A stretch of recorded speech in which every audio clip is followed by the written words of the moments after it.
Hello there, music lovers. Welcome to the channel. Thanks so much for stopping by and for all that you guys do, the comments and for subscribing, and just love it. Thank you.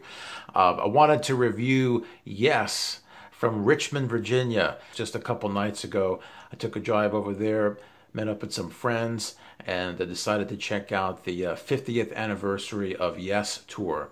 And as you know, and I've done quite a few videos about Yes up to this point. Yes is currently split up into two camps. There's the ARW Yes with Jon Anderson and Rick Wakeman and Trevor Rabin. That's not who this is. This is the one with Steve Howe and Alan White and Jeff Downs and Billy Sherwood and Jon Davison on vocals. And so, yeah, I mean, a lot of the videos that I've done about this particular lineup have gotten me into a lot of shit with certain fans because I haven't been too kind to Jon Davison and to this particular lineup. You know, I kind of like my Yes with Jon Anderson, you know, and so, you know, I almost didn't even go to this show, but because my friends were going to be going, it was more about hanging out with them. And I was like also of the kind of mindset of like, look, these guys aren't going to be around forever. You know, go check them out while they're still around. One of these days, there's just going to be tribute bands out there. You know, nobody left from this band. You know, it's possible that Billy Sherwood could have, you know, this band going into the future without anybody else left. I could see that happening. So go see them. So I did. And I'm glad that I did. And we'll get into the reasons why, you know, when I go through the show. And I got a little something special planned for you, too, towards the end of this video. So yeah, this is the lineup with Steve Howe. Also had a special guest, Tony Kaye, the original keyboard player for Yes, comes in for the Encore, and I'll be getting to him a little bit later on, so that's cool. Yes has had some special guests on this particular tour, and like I said, I'll also get to that as we get through it. Unfortunately, they didn't show up at this one. They were only at Philly. But anyway, they do a great job in this show in terms of the set list, I thought. A couple of missteps, but for the most part, I thought that they delivered a lot of great classic Yes. For instance, Close to the Edge. That's what they start the show off with. You know, and I hadn't seen Close to the Edge in quite a while. I think that they did play it not too long ago when they were doing the full albums, but I really hadn't seen Close to the Edge perform live. We were actually talking about it with my friends, and I think it might have been when they had the orchestra thing going on in the early 2000s. That might have been the last time I saw them play it, but that was really cool. They started the show with that, and one of the things that struck me first was I was looking around and I noticed that the place was just, you know, almost empty. I mean, there weren't a lot of people there. I think it holds about 6,000 people, the amphitheater that I was in, but it really was not a very impressive crowd. And this was at the beginning of Close to the Edge, and it really didn't get a whole lot better after that. I remember taking a walk close to the intermission, and I also didn't see that I really improved a whole lot. It kind of reminded me a little bit of Spinal Tap. You know, where they eventually get to a point where they're playing like theme parks. And it also reminded me of this this little Yes memory that I have regarding Spinal Tap in theme parks. Many years ago, I interviewed Jeff Downs, and he was in Asia at that point, and he was with Jeff Payne. This is the version of Asia that didn't have like any of the original members. I really, at this point, did not give a shit about Asia. I mean, the version with John Payne, to me, is awful. I guess you can call it painful. That's what I would call it. It was just... So anyway, they're playing Hershey Park. So I get there, and it's like, you know, these amusement rides and everything, and I finally get to the little amphitheater where they're playing. It was so Spinal Tap-ish, but what's funny is that when I got to meet Jeff Downs, he brought it up to me. He was like, this is like Spinal Tap, isn't it? And I remember saying to him, well, I hope you got a bigger dressing room than the puppets. And we got a laugh out of that because there was a scene in Spinal Tap where they were like, you know, they took a look up at the mezzanine, and it had like Puppet Show first and Spinal Tap second. And anyway, that was really funny. Jeff Downs was just a great guy, really down to earth. Unfortunately, I don't have that interview, and I won't be able to ever get my hands on it. But anyway, just thought I'd share that with you. Close to the Edge was really cool. Kind of bittersweet for me. One of the things I love about that song is Chris Squire and Jon Anderson, the interplay with the vocals, especially when you get to the middle section where they're doing the vocal thing and they're doing the whole I get up, I get down. Really, really missing that because you don't have either of them there. And then the Rick Wakeman part where he comes in with the church organ. I mean, that makes like the hairs stand up on your neck. Didn't have that either. I mean, I love Jeff, but he's no Rick. And so I love to see the song, but a bittersweet kind of thing. But overall, I did enjoy it. And after that, they kind of took a bit of a breather and they did this song called Nine Voices, which is kind of an odd choice from the Ladder album. Now, I think the Ladder's got some pretty cool stuff on it, actually, but this isn't one of them. This was more like a Jon Anderson kind of a song, and so it's kind of strange to have them doing it, although Steve Howe had some really nice guitar work in it, so it worked on that kind of level, but I wasn't really feeling it. Then after that, they did Parallels, which you may recall I did a whole video about my top 5 most underrated Yes songs, Parallels being one of them. Of course, Parallels, I really just love the live version from the Yes Shows album. That's my favorite version of it. That's the only version that I ever really care about listening to. It was cool that they did this for Chris because it's really a Chris Squire song. It doesn't have the same power that the live version does from Yes Shows, but it was cool to see. Then after that, they slowed it down with a couple of acoustic pieces. Steve Howe did Second Initial, which was really cool. And then they came back with Madrigal with Jon Davison on acoustic, and they kind of did this thing. And Madrigal is from the Tormato album. I did another video about my top 5 worst Yes albums, and Tormato's one of them. Got a lot of shit for that too, but I stand by that. I don't like that album, and Madrigal, I don't care about that song, so I wasn't really crazy about that. I was starting to think about beer, and then when Fly From Here came on after that, that's when the decision was made to go get beer. Now, it's not that I don't like the song, it's just that I wanted beer, and I just needed to get away, and I figured, let's just go ahead and get it now. But Jon Davison actually did a good job on Fly From Here. And that's not a Jon Anderson song. That's a Trevor Horn song that he came up with during the drama days. The first time it made an appearance in the studio was with Benoit David, which was the first Yes album that they made without Jon Anderson recently. And Trevor Horn actually went back and re-recorded his vocals for that album in a special release that came out not too long ago called Fly From Here Return Trip. So if you're interested in hearing Trevor Horn singing that Fly From Here album, you got to go check that out. And Trevor Horn made a special guest appearance in Philadelphia when they played there just a few days ago, and he sang Fly From Here live, which was pretty cool because this is more in his range than the drama stuff. I've heard some footage of him. He did like Tempest Fugit in London when they stopped there, and it was not too good. I mean, there was one moment where he had to hit this really high note, and it came off sounding like literally like a bag of sand dropped on his big toe. I mean, it was that, like, yikes. Like I said, Jon Davison did a good job, and I will say this, as much as I have busted his balls, I think that Jon Davison did a good job in this show. He really was not a problem for me. I really didn't have an issue. I'm not saying that I love him and that I think he's just as good as Jon Anderson. No. I miss Jon. I really, really did. And it's not the same without him, but I didn't have an issue with Jon Davison at this show. After this, they do Sweet Dreams, which is a cool track from the second album. And then they do Heart of the Sunrise, which was, that's one of my favorite all-time Yes songs. Great, great song. It's a really good showcase of all the guys.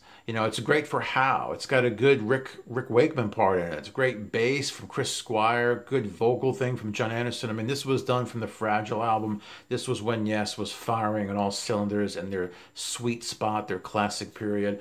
It's an awesome, awesome song. Again, kind of bittersweet that you don't have Squire there and you don't have Anderson and you don't have Wakeman. I mean, those are key ingredients of this song. But you do have Howe. And so the first set for me bookended by some great songs, Close to the Edge and Heart of the Sunrise. And so I must say that those two songs made that first set really worth it. All right, so next up was the intermission before we get into the second set. And during this time, caught up with some friends who were in the third row. And they were like, look, there's some empty seats near us. You know, why don't you guys come down and sit next to us, you know, during the second set? And so hey, that sounded pretty good to me. So, of course, re-upped on some beer. And then when the second set started, it was great, right close to the stage for the second set. And just a word to you guys, you know, I highly advise, you know, trying to do this kind of thing. I'm not saying to be an asshole and steal someone else's seat, but if you notice that there's nobody sitting at a particular seat or a bunch of seats for like half of a show, then chances are that they're not coming, or maybe the seat was never sold in the first place, which is quite possible at a show like this where the venue was like practically half empty. So, yeah, and I've done this many times throughout the years too, you know, just do it. Just go for it. Don't look around. Don't be hesitant and look like you're not sure if you should go or not, because that's when someone's going to come tap you on the shoulder and say, hey, can I help you? Can I see your ticket? Where are you supposed to be? You don't need that shit. Just go. You see a seat, just put your ass in there. What's the worst that's going to happen? They'll send you back to your seat. So just do it, all right? And so the second set starts off with Perpetual Change. Great song from the Yes album. And, I had been wondering why they didn't bring Tony Kaye out for this song, because this is a song that he plays on the album, and he's at the show, and he's on this tour with them as a special guest. But when I started thinking about it, you know, they're bringing him out for the Encore. Perpetual Change isn't really an encore type of song. It's just the way it is, even though it's got some prominent keyboards in it, it's more of a kind of a song you want to do early in the set. And I think that even ARW does it early. I think they start the show with it or something. It's just not a great late, just because of the way it kind of slowly builds and everything. It just kind of lends itself to kind of starting off a set or being early in it. And so they do a good job with it here. After that, they pull out Does It Really Happen, which is a great song from the Drama album.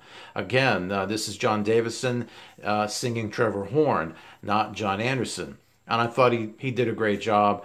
And after that, they do Soon, which is, from the Relayer album. That's kind of like the coda of The Gates of Delirium. And it's really more of a Steve Howe, Jon Anderson, more of a guitar vocal kind of thing. You know, Steve Howe pulls out the slide guitar. Just beautiful when he pulls that out and starts playing that.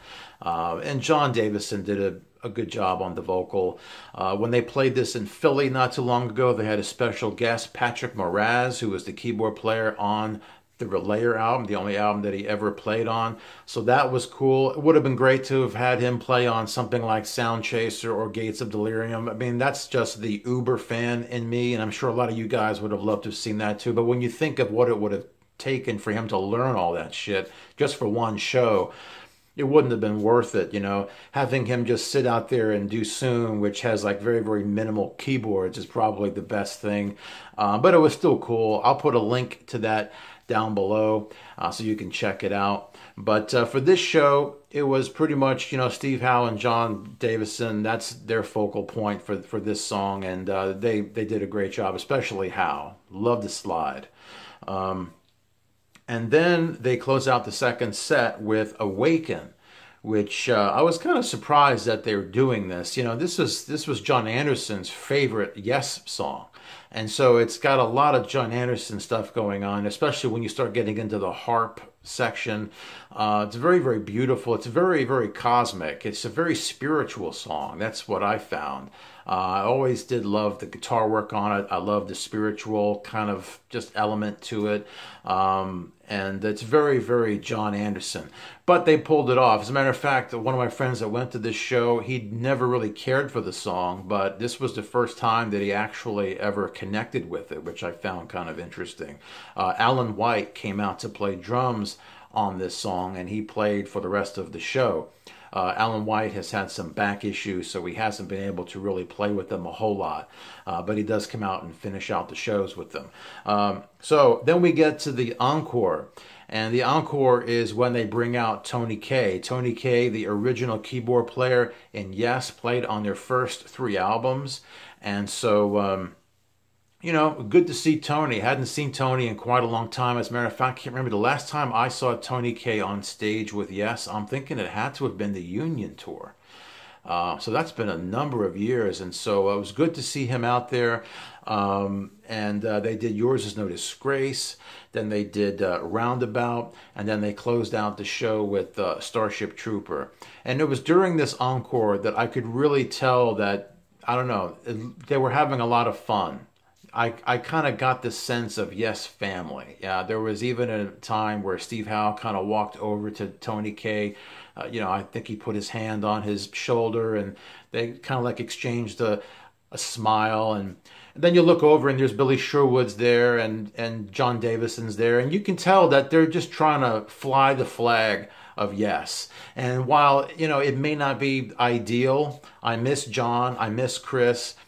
As I've said in other videos, this is the best that we've got. And I really, and maybe it was just because I was so close to the stage and I could really see this stuff and I was kind of clued into it.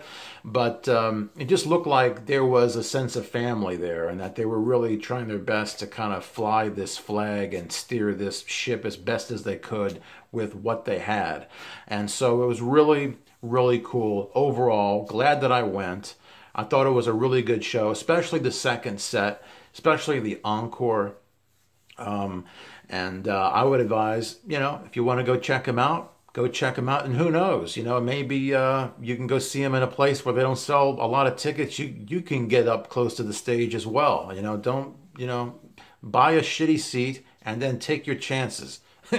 and see what you can do. So anyway, after the show was over, we went back to my friend Jonathan's house, and we're just sitting around and talking and everything. And I knew earlier in the evening that I had this idea that I was going to record their reactions to the show, just to get some feedback. And I thought it would be fun to include it in this video.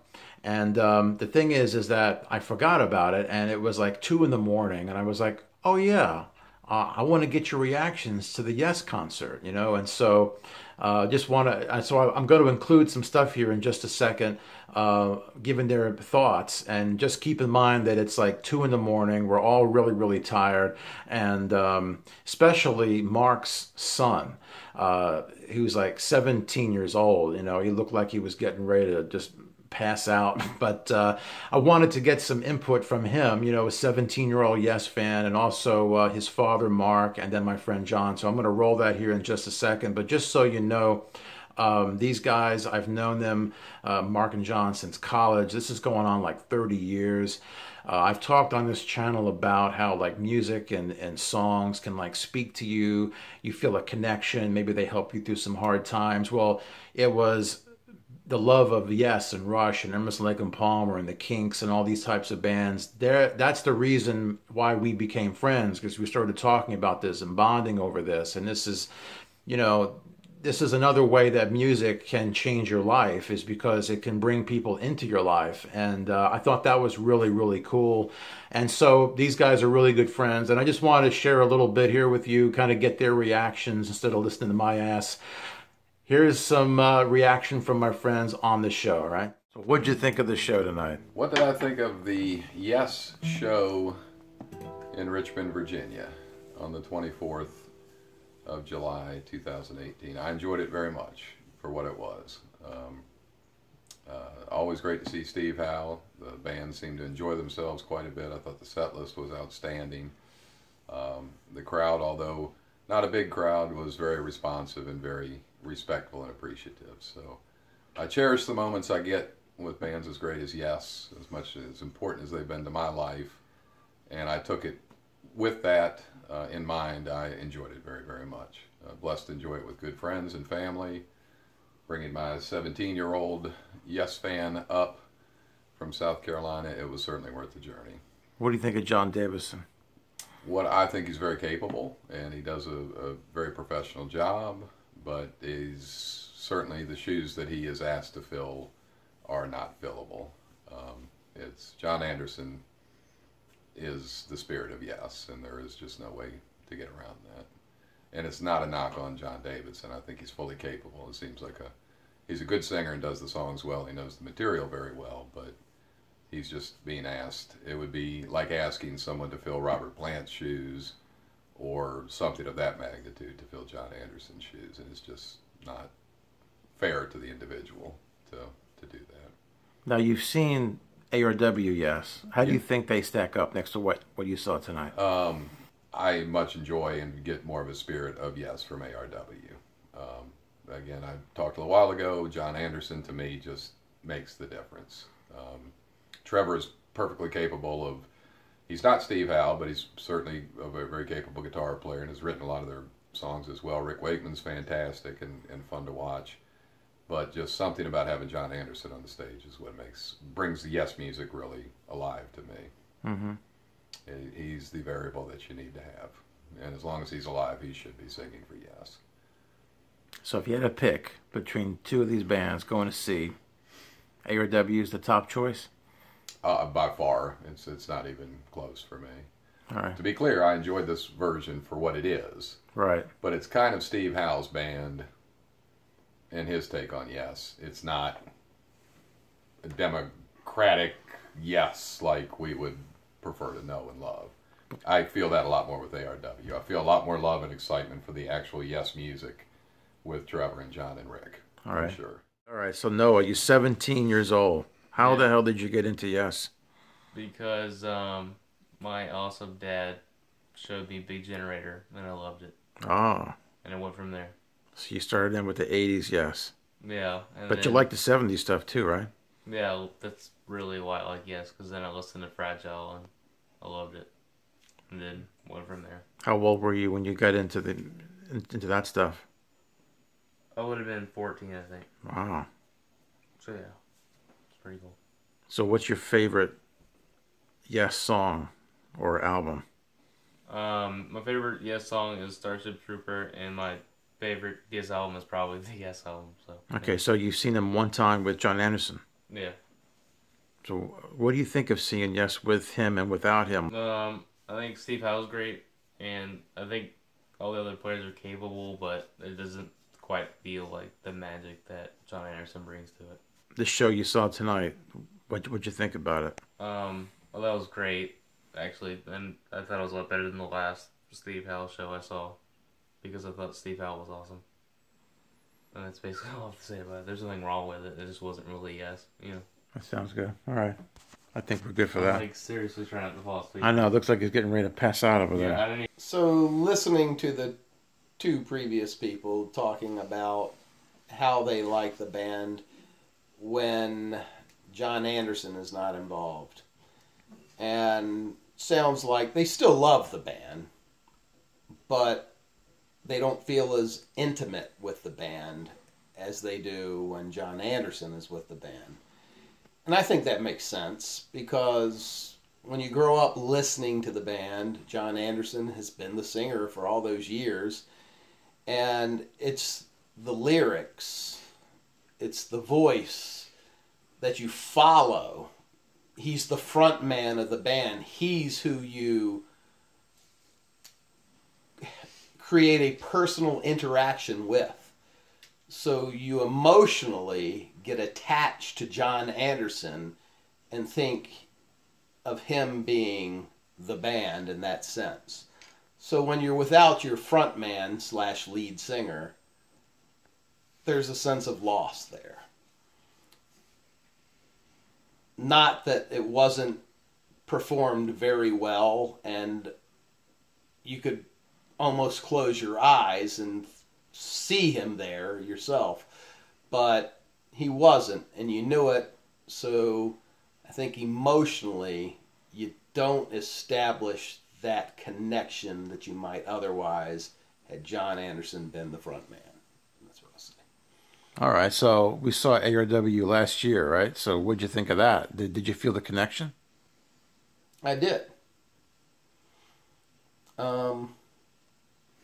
Yes, I did, because when I was singing along and I was watching on stage and I saw Jon Anderson singing and moving around, it's also kind of his dramatic flair that he has and the way he captures the crowd, and it's a very emotional connection when you're seeing the band with Jon Anderson being the front man. You really get connected to him, and he lifts the emotions in the entire stadium or venue, whatever it may be. But yeah, I enjoyed that more. But I gotta say, in this last concert, couple songs, knowing that it may be one of the last times I ever see them, it actually brought a tear to my eye tonight. I did get that kind of emotional too. So. All right, so what do you guys think? What do you think about the opinions expressed in this video? Not just mine, but my friends too. You know, what do you think about this show? What do you think about the Yes 50th Anniversary Tour? What do you think about the set list? Make sure to put your comments down below. Give this video a thumbs up if you like it. Be sure to subscribe too, all right? And I'll check you next time.